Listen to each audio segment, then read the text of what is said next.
ये है, पुलिस सुरक्षा में लोगों की हत्या होती है, लॉ एंड ऑर्डर की स्थिति है, जेलों में लोगों की हत्या होती है। लॉ एंड ऑर्डर की स्थिति ये है कि आप ठीक देखिए, उधर घुमाइए अगर अपना कैमरा तो देखिए, प्रिया राठौर को इंसाफ दो भाई, लॉ एंड ऑर्डर आपके सामने है। वो मेरे ख्याल से वो स्कूल उन्हीं का है जो इस समय बीजेपी के एमएलसी हैं, पवन सिंह। अब सवाल ये है, कहाँ कहाँ क्या सही, अगर पोस्टरों में सही है हम भी 10-20 छपवा। अब न गेहूं न धान बोते हैं, अपनी किस्मत किसान बोते हैं। गांव की खेतियां उजाड़ के हम शहर जाकर मकान बोते हैं। इस वक्त हमारे साथ किसान नेता मौजूद हैं, शेखर दीक्षित जी, जो आम आदमी पार्टी में इस वक्त हैं। और मेरी बात उनसे होगी, आप एक मिनट अगर हाँ खड़े हो जाएं। तो इस वक्त ये धरना देने के लिए आए हैं यहाँ पर, क्योंकि इस वक्त ये बिजली कटौती की मांग कर रहे हैं। जो कटौती हो रही है उस पर जो है कटौती बंद करे सरकार। शेखर दीक्षित जी, ऐसा क्या हुआ कि आपको धरना देने आना पड़ा? देखिए, आपने देखा होगा कि उत्तर प्रदेश के इतिहास में पहली बार ऐसा हुआ कि बिजली की समस्या से सैकड़ों लोगों ने अपनी जान गंवा दी, गर्मी से सैकड़ों लोगों ने अपनी जान गंवा दी। ये मैं ये कहूँगा कि ये जान नहीं गंवाई है, उन लोगों की सरकारी तंत्र के द्वारा की गई हत्याएं हैं। और सरकार को उनके परिवार के साथ संवेदना व्यक्त करते हुए जो है उनको मुआवजा देना चाहिए, उनके परिवार की व्यवस्था करनी चाहिए। कारण ये है कि सरकार बिजली हो, अन्य चीज़ें हों, जितना पैसा वसूल पाती है उतना पैसा आम आदमी गरीब से वसूलती है।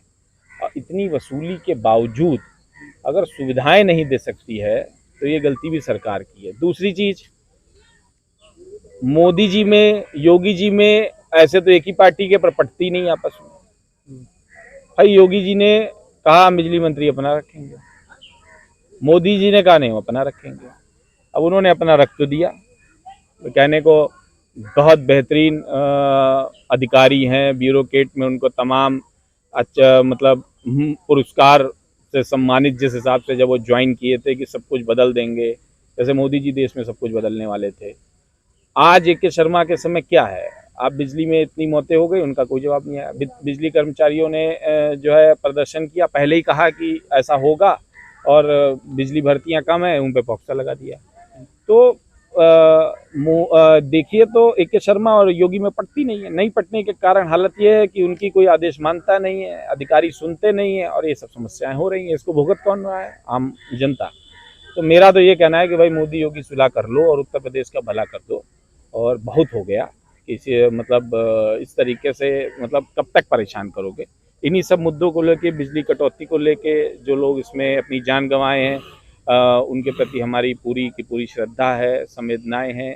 उनके परिवार के लेकर के आज हम लोगों ने, पूरे आम आदमी पार्टी ने पूरे उत्तर प्रदेश में, जैसे आपने बिजली कटौती की बात की, जान गई है, कौन सा डिस्ट्रिक्ट है जहाँ पर जान गई है? अब देखिए, आप देखिए बलिया में अकेले 100 से ज़्यादा लोगों ने जान गंवा दी बिजली की वजह से। भाई बिजली मतलब गर्मी की वजह से। अगर गर्मी की वजह से लोग जान गंवा रहे हैं, और गांव में, और आप देखिए फसलें खराब हो रही हैं। फसलों में भी आप देखिए, जब गांव में लाइट ही नहीं आ रही है, नहर में पानी नहीं है, आदमी ट्यूबवेल या बोरिंग चला के भी ले सकता है तो वो भी नहीं ले सकता है। तो ओवरऑल तो सारी मैकेनिज्म का जो एक्चुअल है वो चलता तो पावर से है ना। जैसे पावर सप्लाई खत्म हुई, अब जैसे अस्पतालों में बिजली नहीं है, आपने कल परसों के पेपर में देखा होगा कि जो है एक बिना बिजली के जो है एक महिला की डिलीवरी कर दी गई, प्रसूति, मतलब एक गर्भवती महिला को जो है बिना बिजली के टॉर्च की रोशनी में उसका मतलब बच्चा हुआ। आपने देखा होगा अस्पताल तप रहे हैं, तच रहे हैं, वहाँ बिजली नहीं है, पंखे नहीं है, लोग हाथ के पंखों से झिला के अपना मरीज। तो ये जिम्मेदारी किसकी है? अगर आप इतना पैसा लेकर के भी एक इंफ्रास्ट्रक्चर नहीं दे सकते हैं तो भाई आप बताइए जिम्मेदारी किसकी है? सरकार की नहीं, आम आदमी की कैसे हो गई है जिम्मेदारी? तो अभी आप कहाँ से आपको लेकर आए? हमको हम लोग शक्ति भवन पे बहुत शांतिपूर्ण तरीके से अपना प्रदर्शन कर रहे थे। पुलिस ने हमको वहाँ से जो है मतलब गिरफ्तार किया, और गिरफ्तार करके यहाँ इको गार्डन लाया। अभी क्या करने वाले हैं हम लोग? अब भाई सरकार है, उनकी मर्जी, क्या करेंगे क्या नहीं करेंगे। आप विरोध अपना जता रहे हैं? हम तो अपना विरोध करेंगे, हम तो लड़ेंगे, हम उनकी जो इच्छा वो करेंगे। जैसे आपने सीधे सरकार पर हमला बोल दिया कि मोदी जी और योगी में बन नहीं रही है, ऐसा तो कहीं नहीं दिख रहा है। कहाँ नहीं दिख रहा है? अब देखिए, अभी देखिए आप कि एमडी जो है, एमडी देवराज, उन्होंने एक जारी किया अध्यादेश, और उस पे जो है एक बयान आया बिजली मंत्री ए के शर्मा का कि ये ठीक नहीं है।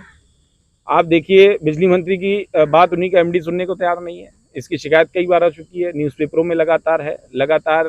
अच्छा, मोदी योगी जी कह रहे हैं कि जो है 22 घंटे बिजली मिलनी चाहिए मुख्यालयों को, और 16 घंटे मिलनी चाहिए गाँव को, और 24 घंटे मिलनी चाहिए राजधानी को। आप राजधानी में खड़े हैं, आप बताइए 24 घंटे है राजधानी में बिजली सब जगह? नहीं है।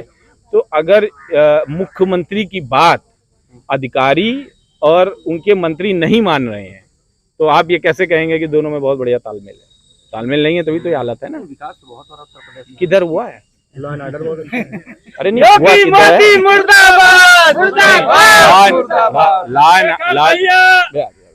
लॉ एंड ऑर्डर का स्थिति ये है, पुलिस सुरक्षा में लोगों की हत्या होती है। लॉ एंड ऑर्डर की स्थिति है, जेलों में लोगों की हत्या होती है। लॉ एंड ऑर्डर की स्थिति ये है कि आप ठीक देखिए, उधर घुमाइए अगर अपना कैमरा, तो देखिए प्रिया राठौर को इंसाफ दो भाई। लॉ एंड ऑर्डर आपके सामने है। वो मेरे ख्याल से वो स्कूल उन्हीं का है जो इस समय बीजेपी के एमएलसी हैं, पवन सिंह। अब सवाल ये है, कहाँ क्या सही? अगर पोस्टरों में सही है, हम भी 10-20 छपवा के लगवा दें। उनकी मिसाल तो देश नहीं, विदेशों में दी जा रही है ना। कौन से विदेश, कौन से विदेश? बुलडोजर बाबा। देखिए, बुलडोजर बाबा का जो जलवा है वो ऐसा है कि हर देश में कुछ डिस्ट्रक्टिव लोग होते हैं, जिसको कहते हैं ना झगड़े वाली मानसिकता के लोग। हर कॉलोनी में, हर देश में, हर मोहल्ले में, हर जिले में उनको बड़ा मजा आता है। जैसे कुछ लोगों को कुछ नहीं मजा आता है, किसी घर में आग लग गई तो देखने में मजा आता है। अब ऐसे लोगों को बुलडोजर बाबा भी मजा आता है देख देख के। अब हम लोग उसमें से हैं नहीं। तो आपको लगता है कि लॉ एंड ऑर्डर सही नहीं है? भाई मुझे लगता है यहाँ खड़े जितने भी लोग हैं, क्या किसी को लगता है लॉ एंड ऑर्डर सही नहीं लगेगा? क्या कोई बात नहीं, जब कौन खत्म हो रहा है? माफिया थर-थर कांप रहे हैं, प्रदेश छोड़ के भाग रहे हैं। भाई मुझे लगता है मुझे लगता है कि धनंजय सिंह पहले से माफिया नहीं रहे होंगे। मुझे लगता है कुलदीप सिंह सेंगर माफिया नहीं रहे होंगे। मुझे लगता है अभय सिंह माफिया नहीं रहे होंगे। मुझे लगता है ब्रजेश सिंह माफिया नहीं रहे होंगे। मुझे लगता है पवन पाड़े माफिया नहीं रहे होंगे। मुझे कौन सा माफिया छोड़ के भाग गया भाई, जिससे योगी की दुश्मनी थी? अगर मुख्तार और योगी की अपने निजी लड़ाई है और वो सत्ता में आने के बाद उसको निपटाने का काम कर रहे हैं, या अतीक को निपटाने का काम कर रहे हैं, इससे जनता का क्या वास्ता है? कोई भेदभाव नहीं। कानपुर में भी गाड़ी पलटी ना भैया। कानपुर वाले मैटर में गाड़ी पलटने से पहले क्या हुआ? एक पुलिस के साथ जो व्यवहार हुआ और पुलिस ने जो व्यवहार किया, दोनों ही अमानवीय था। मैं ये नहीं कह रहा कि उसने सही किया, लेकिन मैं ये कह रहा हूँ कि अगर आप इसी तरीके से कानून को चलाना चाहते हैं तो कल को आपकी भी गाड़ियां पलटेंगी। भाई ये तो पुलिस है, आपकी किसी की गुलाम थोड़ी है। वो तो सत्ता की गुलाम है, कुर्सी की गुलाम है। वो जैसे भीष्म पितामह कहते थे, मैं तो गुलाम हूँ, मुझे तो तीर चलाना है, बस सत्ता की तरफ से चलाना है। उसी तरह पुलिस है। कल को जब ये सत्ता किसी और के हाथ में चली गई तो इन लोग की गाड़ियां पलटनी शुरू हो जाएंगी, तब क्या करेंगे? इन मामले में आम आदमी पार्टी शेखर दीक्षित का क्या कहना है? देखिए, देश संविधान के हिसाब से चलना चाहिए। देश का कानून व्यवस्था जो हमारा एक संविधान में लोकतांत्रिक तरीका बना है, उसकी जो गाइडलाइंस हैं जो वो फॉलो होनी चाहिए। आज आप सोचिए, सुप्रीम कोर्ट की गाइडलाइंस को मानने को केंद्र सरकार राजी नहीं है, ऑर्डिनेंस ले आई सुप्रीम कोर्ट के खिलाफ। ये बहुत बड़ी बात है। आप देखिए तो देश के लोकतंत्र पे सीधे हमला है। आप लोकतंत्र में आप संविधान को चुनौती दे रहे हैं। आप चीफ जस्टिस को चुनौती दे रहे हैं कि हु आर यू, जो हूं मैं हूं। आज देखिए, देश की संसद में अगर आप राष्ट्रपति महोदया नहीं बुलाई गई तो उनका सिर्फ एक कसूरवार था कि वो दलित थी। मतलब सच बात बता रहा हूँ, और कुछ नहीं था। अब क्योंकि वहां जो तमिलनाडु और इन्होंने आंध्रा से पंडित बुलाए थे, वो तो दलित बहुत करते हैं, वो तो घुसने नहीं देते। अब वो तैयार भी नहीं होते इनको टीका लगाने के लिए। अब वो पोस्ट देश की ऐसी है कि टीका लगाना जरूर पड़ता, तो इसलिए उन्होंने डाक बाहर कर दिया। तो इस तरीके से देश नहीं चलता है। आप नेहरू को गाली दे के आपने चला लिए 7-8 साल 10 साल, कब तक? नेहरू जितना पढ़ा लिखा था उतना पढ़ने में मोदी को अब इस जन्म में तो मौका नहीं मिलेगा, अगला कई जन्म लेना पड़ेगा। तो देश की जो जनता इस वक्त की है, आवाम है, वो तो ऐसी ही सरकार चाहती है।